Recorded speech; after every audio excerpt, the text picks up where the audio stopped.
Hi, welcome back. Welcome to Goms Tech Talks channel.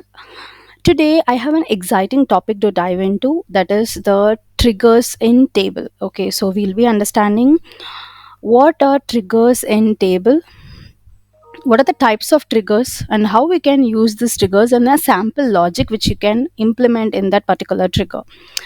So table level triggers we have two types. Okay, so one is a table level, that is table level which have to be applied for tables, and second one is field level which you can apply for the field. So here you can see this is the sample code, that is this is the sample snippet where you can apply this table or fields. Okay, so here you can see that this is a table. Okay, so this table here you have fields, you can add the fields, you have triggers for fields, and also you have triggers for tables. So if you just go and type t trigger and enter, you can get the snippet of the trigger, where if you just delete it, you can see you have two types of trigger here, that is on lookup and on validate, which is specifically for field in the tables. Okay, whereas if you go and go generally, like this is the table level trigger which are on insert, on modify, on delete, and on rename. Okay, so before trying out all these triggers, let us understand what are triggers. Okay, triggers activate a method when a certain event occurs. For example, here you can see on insert, which means that whenever you are trying to insert any record into a table, what should happen? If you want to activate any trigger, you can write it into on insert.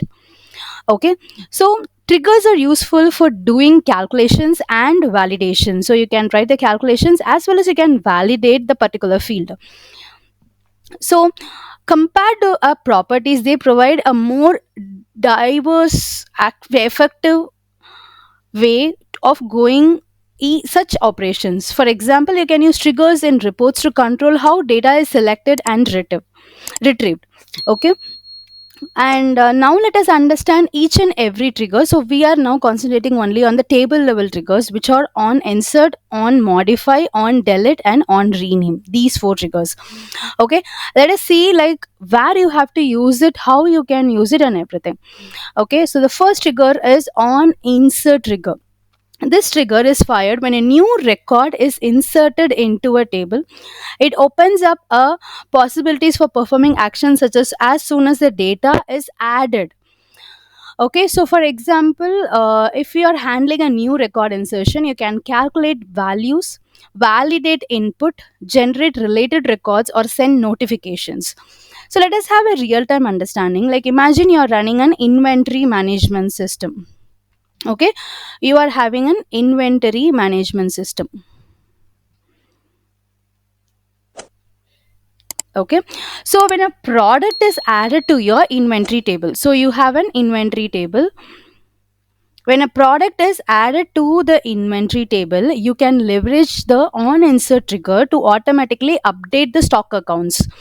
Okay, so you have a stock accounts in your product table, so it should update the stock counts. Okay, stock count in the product table, generate the purchase order for replenishment, and even send a notification to the relevant stakeholders. So what happens while inserting any field into the record, any record into the table, what it should happen, it should send a notification to someone, or it should do some other changes, or it should add some other changes into some other field or something. Okay, so this is what the on insert event can do. So this is the very first event. Okay, so even if you wanted to show any notification to the user who are adding it, that also is possible. Next is on modify. Okay, so we have the on modify trigger. So this trigger fires when a record in a table is modified. For example, you have a record already. Imagine that you have an inventory, so you have a record already. Okay, let's say the record is I101. Okay, and you're trying to modify this record, either you're trying to change any value in the record. Okay, then what it should happen? Okay, so can validate the changes, update related records, triggers workflows, or log changes for auditing purposes. So the very practical example for this is, picture a customer relationship management system. Let us understand, I am giving a different scenario so that you can understand, you can get familiarized with all the scenarios. Okay, so let us have a customer relationship management system, okay, which is a CRM. When a customer's contact information is modified, for example, I am a customer, if I'm trying to modify my contact, since if I have changed my address, okay, and I'm trying to go and change my address over there. So on modify trigger can validate the changes, update the customer contact history. So it will update the customer contact history, trigger a re-evaluation of the sales opportunity. So re-evaluation, for example, if I was residing in a different place in Chennai, for example, I was residing in Krompet.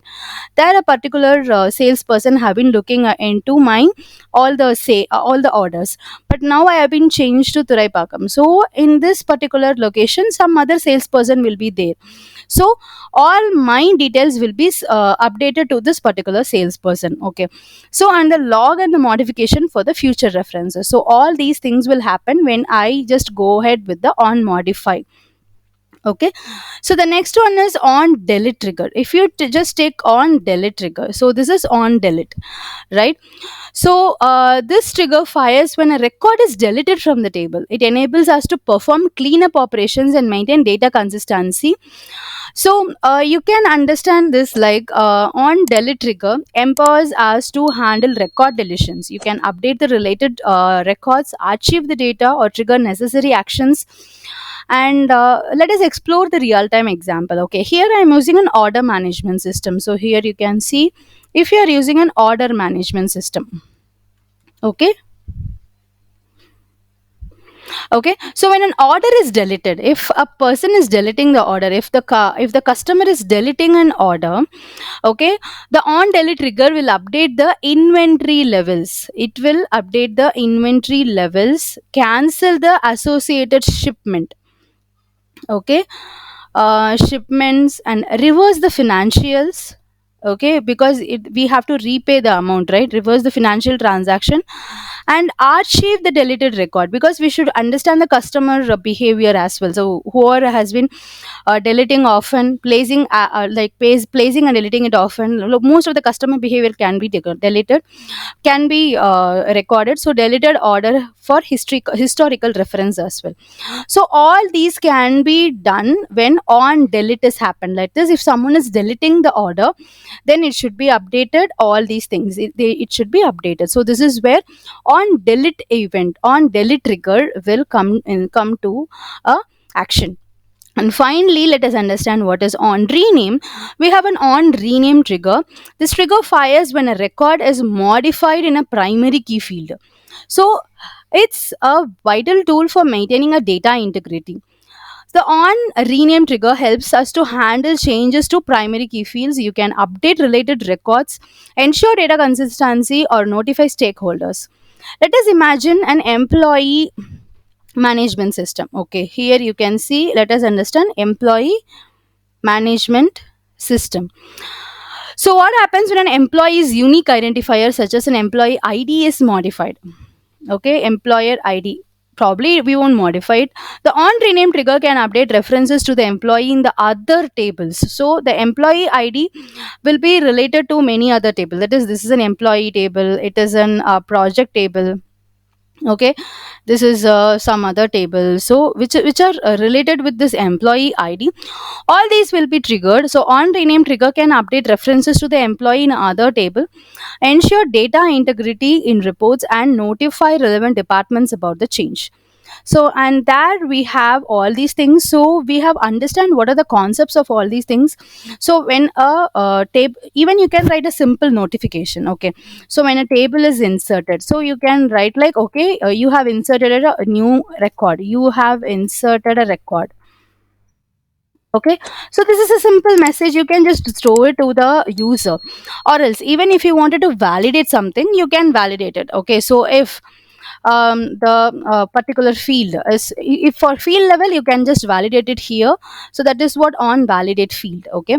And for the page and for the table level, you can write it here, all the logic. And on modify, so if you wanted to write something here, you can write it in between begin and end. Delete, you can write it. And update, you can write it. Or even if you wanted to call any code units. Okay, so you have written all the logics in the code unit and you wanted to update that here, you wanted to call it from here, you can also do it. So that is possible by calling the code unit. So these are the various triggers, and which are possible with the help of a table level triggers. So in the next video, probably we will look into what are the page level essential triggers we'll be using often. And we will understand like when and where to use a trigger and where to use the page level triggers. Okay, I hope you enjoyed the video. Thank you, take care, and bye bye.